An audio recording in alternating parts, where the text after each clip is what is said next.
Hello, welcome to a solo edition of the Bud Triangle. I am your host, Mark, and I am here at the headquarters. There's some road paving going on out front, so if you hear any beeps, I'm sorry. I might not use this, we'll see, but if you're listening to it, then I probably used it. Anyways, so a lot's been going on. I've had some difficulty scheduling people for the Bud Triangle podcast, just the nature of everything that's going on. Some of my friends are not always available to record, so this is basically me trying to do a solo version of the Bud Triangle, and hopefully we could do interviews one-on-one. Of course, 3 people. That is the idea we had for the Bud Triangle. A little bit about the name. We do smoke weed. That is one reason why. But more complexly, the Bud Triangle, in a sense, is a double entendre for a seed, because a triangle is the simplest shape you can make, right? 2 lines don't make a shape. You need 3 lines to make a shape. That's a triangle.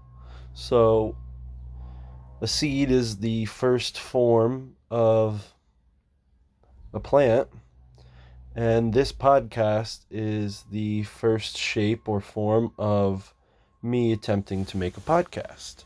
But just like a seed grows into something larger, I think this podcast is going to grow into something larger, and maybe not even specifically another podcast. The reason why I wanted to make this podcast in the first place is to enlighten myself and others by allowing people to participate in the conversations, in the research, in the investigating that I would have already been doing on my own. And quite honestly, it is a little bit of a selfish endeavor because, doing it alone is not as fun as having others join you. So the Bud Triangle is really about fun and enlightenment and conspiracy, because the truth is hidden. At least I believe the truth is hidden to most people, and it takes some contrarian, controversial, conspiratorial conversations to dig in and find the truth. So that's why I asked my friend Jay and his friend Adam and my friend Chris, a couple other people, but mainly those are the 4 that have been on the podcast so far, in addition to Tim and Hurley. Now, we all kind of met Tim, Hurley, Adam. I met them because of the pandemic, right? Everybody kind of got more free time, so it was still cold out up here in New England, and March, so we were playing video games and chatting on Discord. And I had, 4 or 5 episodes recorded of the Bud Triangle when we initially started it a year and a half ago. And I thought, well, we're just kind of talking about this kind of stuff on Discord. Might as well make a podcast, because here we were, Jay and I, with 3 other like-minded folks, all unique with their own opinions and views and personalities and senses of humor. So naturally I thought, oh, great, let's get this going. Now, it didn't exactly go as I thought it would. Not everybody likes podcasts. Not everybody's completely on board in that sense. Podcasts are still kind of niche. I think most people who know me would say I'm obsessed with them. I listen to dozens of podcasts, and not hundreds, but yeah, dozens of podcasts. And yeah, I talk about them a fair amount. And ever since I've been working as a delivery driver, it's been something that occupies my time while I'm out there on the road. So yeah, it's still something that doesn't translate to everybody, and I think that's why, as opposed to like maybe YouTube channel podcasts still are a little fringe, but now I think people are that's changing. But we're not a group of people who are like, oh, podcasts are fucking blowing up, so let's make one. No. I've always liked podcasts. I've wanted to make a podcast, and the people that I have doing the podcast with me barely care. So I think really the reason why I've gotten anybody to do any sort of podcast with me is just because of the good time we can have. I mean, I'm someone who likes to make other people laugh. If you've listened to previous episodes of this podcast, you might think we're funny, you may not. We're not professional comedians. I certainly have a good time and laugh. So, but anyways, more into our topic of discussion today with conspiracies and the Bud Triangle. There's a lot going on in the world, and one of the reasons that I decided to make this podcast was because I realized, maybe since we're a new podcast, we shouldn't argue within the first 20 episodes. And if we talked about current events, me and my group of friends who've shown interest in podcasting, I think it would be a lot of arguments. I mean, not all of us agree on what's going on with COVID and Black Lives Matter and the presidential election and these things that are really volatile subjects, that get people into this state of mind that I learned about at a young age, questioning 9/11, which at this point most people will unanimously agree that the official story of 9/11 is bullshit.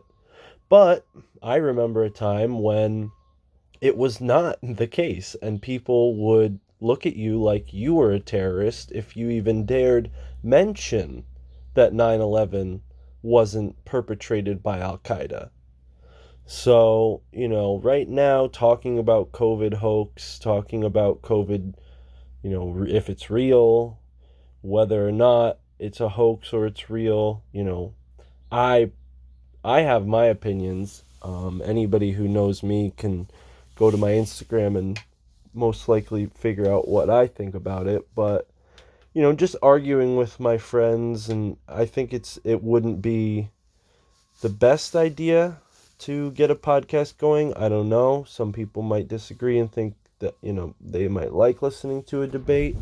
I certainly have enjoyed debate podcasts myself, but I just don't know if the dynamic of my friendship with the people I have podcasted with on the Bud Triangle, I don't know if that kind of debate will lead to anything fruitful. Not that we haven't debated stuff like that, and that's that's kind of why I decided to make this solo podcast to talk about this right now, because even just casually talking about the pandemic and Black Lives Matter and the presidential election, we all have different degrees of agreement and disagreement, and it's a little complex. I can go into how I feel, but then again, I base a lot of my reality, I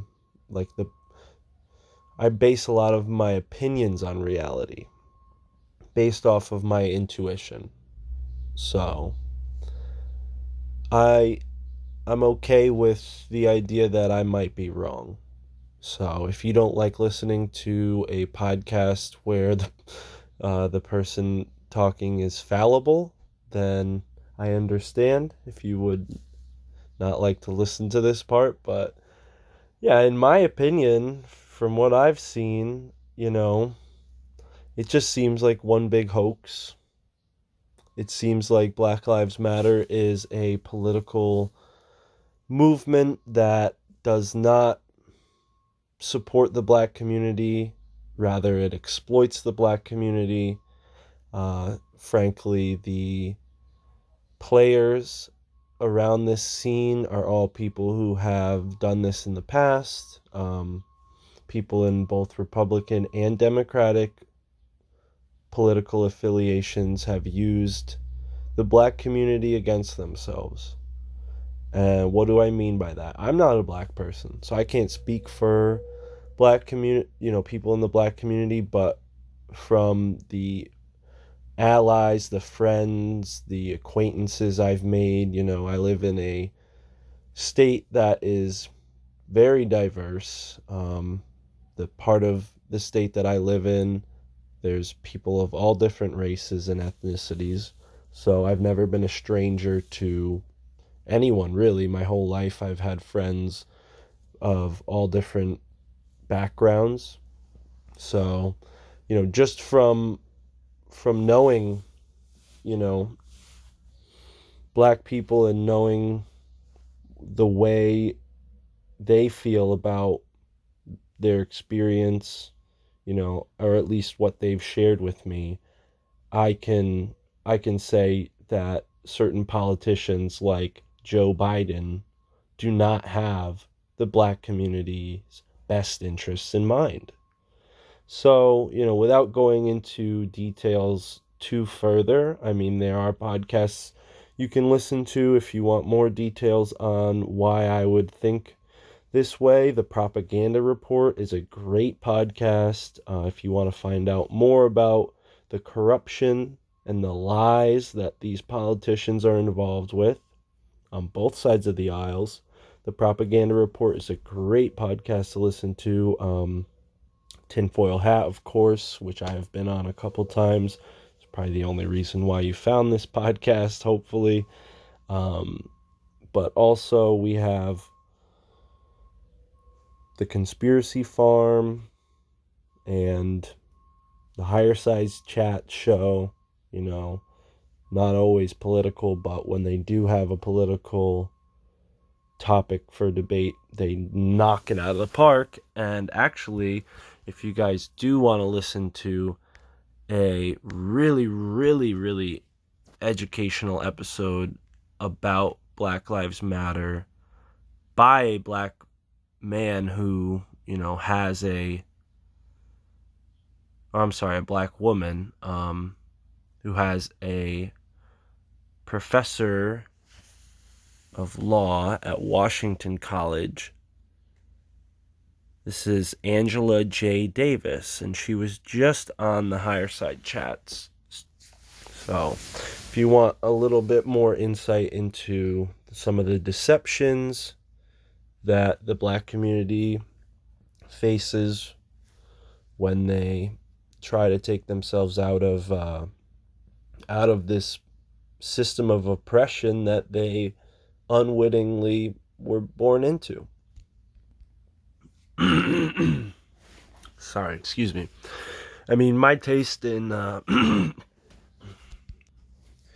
lot of my perspective on the black community comes from my taste in rap music. Yes, when I was young, I was that stereotypical white kid listening to rap music. I went to the mall and I got Stephon Marbury's. I used to wear Stephon Marbury clothes, that Starberry gear. Not because I wanted to dress like a black person, but because I wanted to appropriate culture, as they say now. But it was more because that was the cheaper, more affordable style of clothing, and I thought it looked kind of cool. Even though I didn't play basketball, I was always a very tall kid for my age, and the Starberry brand had larger sizes, of course. So anyways, as I got a little older, I gravitated away from the more commercialized rap, and I found underground rap. I found rappers like Immortal Technique, Dead Prez, The Army of the Pharaohs, specifically, uh, you know, Vinny Paz. Sorry, I just smoked a blunt earlier. It's getting to getting to my throat. Chief Kamachi, Reef the Lost Cause, Esoteric, um, self-titled Apathy from my home state. These are all rappers. Let's see, Idea, Illogic, Aesop Rock, no Y at the end, just Aesop Rock. These are all rappers from America, from parts of America, living, in a class similar to mine, lower middle class, speaking and expressing truth about the world they grew up in. And it didn't match this idea that mainstream culture, especially mainstream black culture, was putting out at the time. And what I started to slowly realize was that they have weaponized culture against the black community so that they idolize commercialism. And I don't have to sit here and tell you I came up with that, or that was my idea. It's plain as day. And the rappers that I just mentioned, maybe most specifically people like Dead Prez, Poor Righteous Teachers, how could I forget Talib Kweli, Mos Def. There's definitely more I'm leaving out, but of course, Immortal Technique as well. But these are all men from, poor, rural, urban communities that know know themselves, are expressing themselves artistically, speaking the truth. They're not rich people, so they don't have the financial incentive to lie to you. Because that's what a lot of people say. They hear this, type of truth, and they think like, oh, they're just, talking conspiracy to make, to make money. People pay a lot of money to hear this kind of stuff. It's like, no, people pay a lot of money to hear what everybody else is hearing. That's what the mainstream is, because the majority of people just like to do what everybody else is doing. I mean, like I said, I'm a white person. My family is white. So I know what they listen to. They listen to what's on the radio. They're not, they're not pulling out vinyls and saying like, hey, check out, this exclusive recording. That's not what they're geared for. They're specialized in other things, and everybody's got their niche, but I can see both sides of it. I know people from well-off communities, middle class, upper class even, and they listen to this same music that, the black community listens to, this kind of pop rap music that promotes, what does it promote? It promotes spending money on drugs, disrespecting women and sexualizing them. It promotes violence. It promotes frivolous spending on name brand items, coincidentally enough, and only the highest fashion brands, right? So, and you can go even further. I mean, there's some rappers who even promote things like pharmaceutical drugs and this idea of a cybernetic future where man is merged with machine. And it's no coincidence that all of those influences that I just mentioned are all things that have heavy PR, sponsorships, these businesses, these corporations. They have millions and millions of dollars, and you think that they don't consider paying musicians to spread a message that is financially an advantage for them? It's just ridiculous. I mean, that's why these rappers flaunt their jewelry, their cars, their outfits, It's because you're a consumer and you are being hypnotized. The music is the hypnosis. You're being hypnotized. And, someone who's been on the podcast Tinfoil Hat recently, Bishop Larry Gators. I mean, if you have not listened to this guy and you're at all interested in conspiracies, stop what you're doing right now. Pause this podcast and go listen to the 4 appearances he's had on Tinfoil Hat. I mean, just mind-blowing information. And as someone who's listened to this rap music, a white person growing up in a mixed community, on both sides of me, 15 minutes away, east or west, you can go to a poor neighborhood in the city. I grew up around this shit. I know what it looks like. I sympathize, I empathize, and I'm not in a good position myself. Uh, I'm only a few rungs maybe above the ladder of somebody in one of those poor communities. And I think that these political juggernauts like Black Lives Matter are taking any inspiration and hope that people in those communities would have and monetizing it and exploiting it, just like these corporations do in the third world countries and like they've always done in poor communities.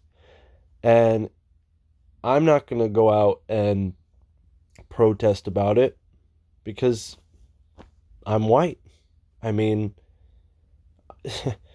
what am I going to do? I think the black community needs to stand up for themselves, and I think that when they do, I'll be right there with them. But who am I as a white person to go out and tell black people what they need to do or not? Wouldn't that just be the same thing, albeit positive, but it would be the same thing as, one of these politicians who says that they know what's best for the black community, and then they end up snake sliding a deal and fucking them over in the long run, right? So we can talk about race and history and figure out, who blamed who and who actually did the wrongs, and I think that all of that's very important, and it will be done because history cannot be forgotten.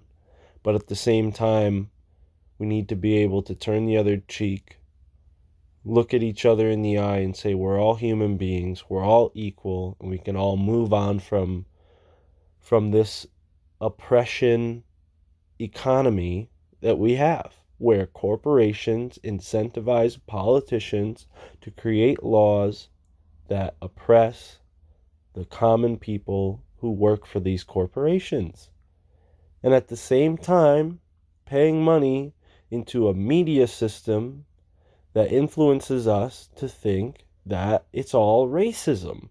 That's what they're doing. They don't want their sponsorships and all that money they get to stay on the air to go away. So what do? What are they doing? They're causing us to fight against each other. Because when we fight against each other, it keeps us away from the people that are at the top, the people who have the money to influence us as the masses. To influenza. Yeah, that's right. The influenza. The influence of the masses is the power that we have because we are the people.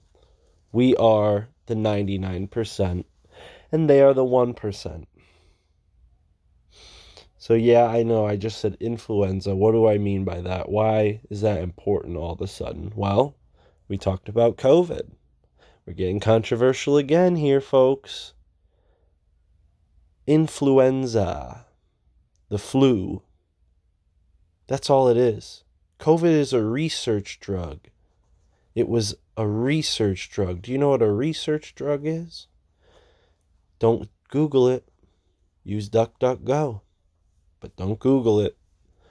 A research drug is a drug that they use to test antibiotics, a research virus is a virus that they use to test drugs.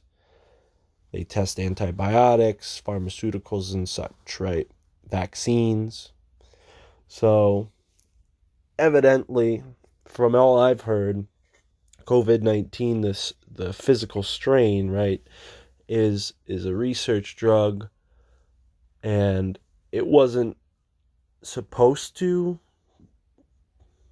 be out right now. It's not supposed to be infecting people. That wasn't why it was created. It is not a bioweapon.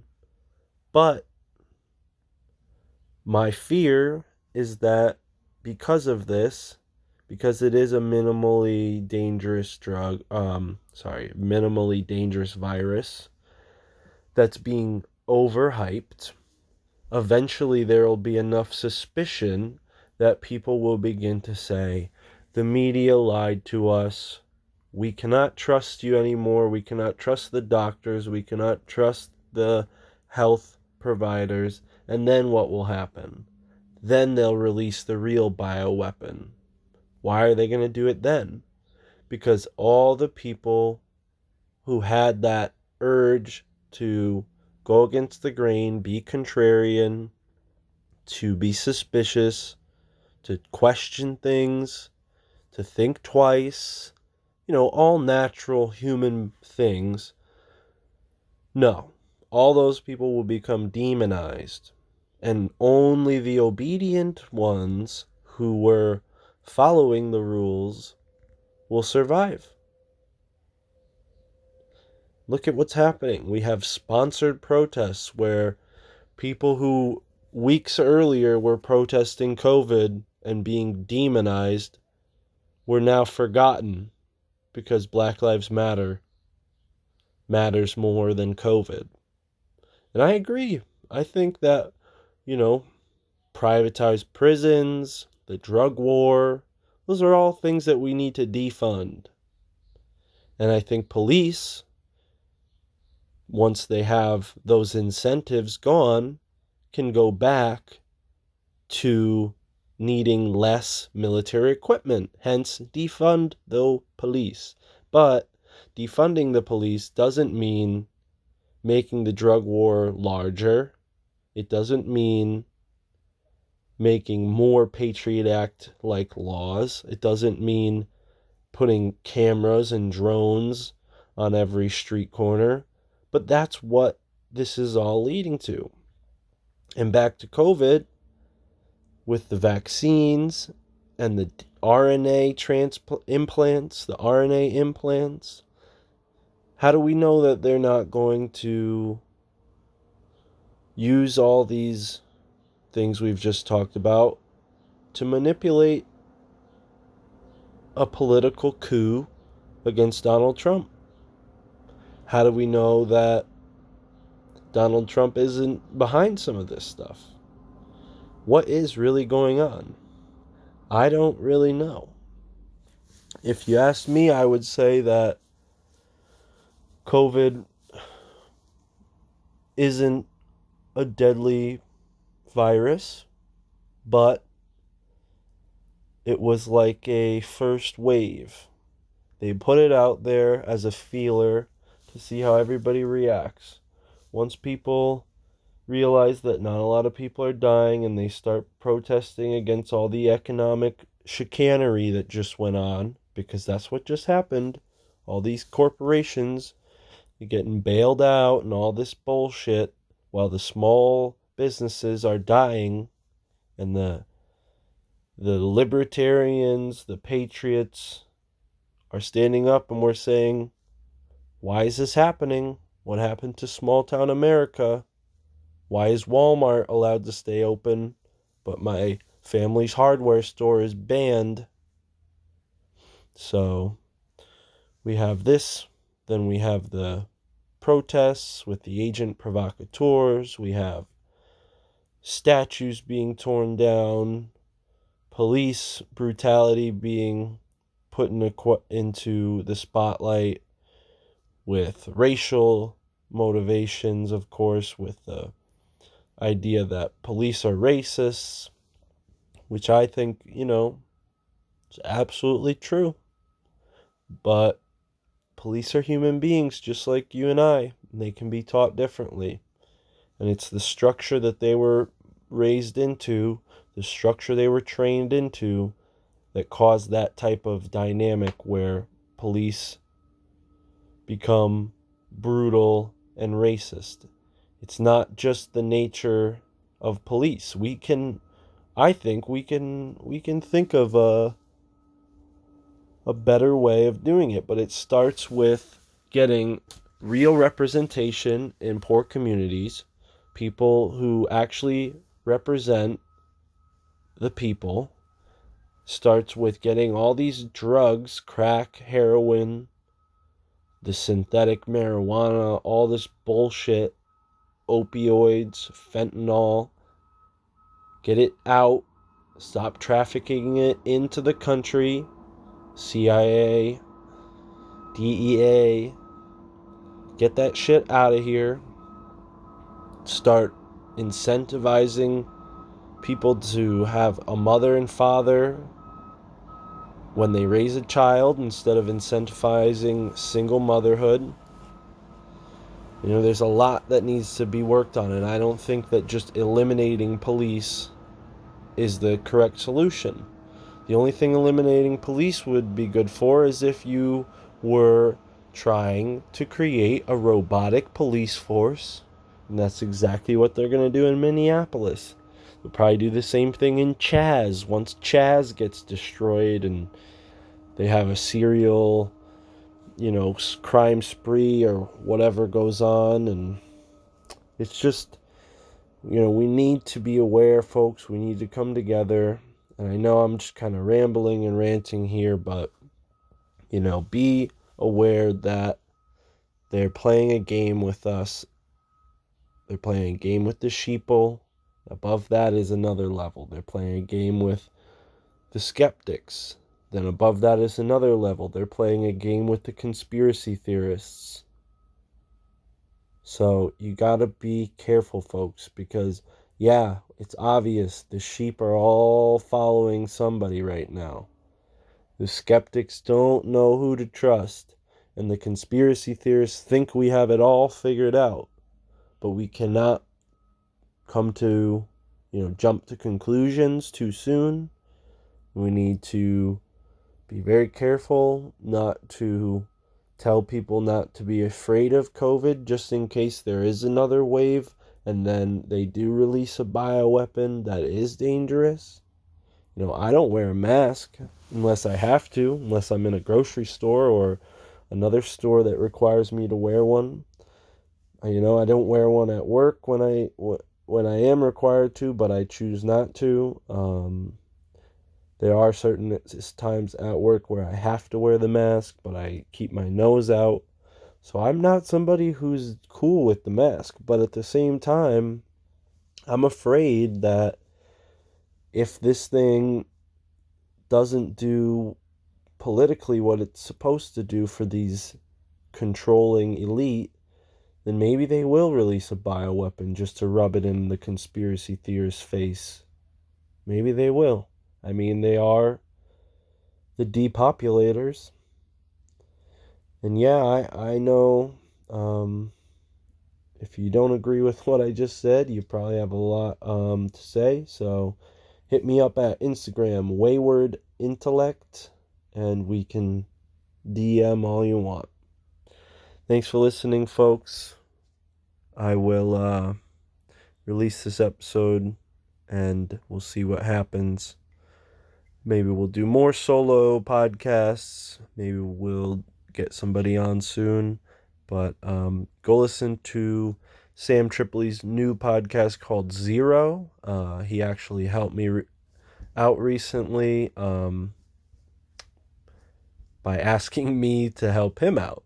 So that's cool. I'm going to be helping Sam Tripoli out to make this Zero podcast. And, you really got to get this podcast off the ground as well, because Why not? Tell me what you think. Give me some feedback. I love feedback, positive and negative. Go to war in the comments for Tinfoil Hat, for the Higher Side Chats, for the Grimerica Show. These are all podcasts that you should be listening to if you're into this conspiracy world, this conspiracy perspective. All right, folks. Thanks for listening.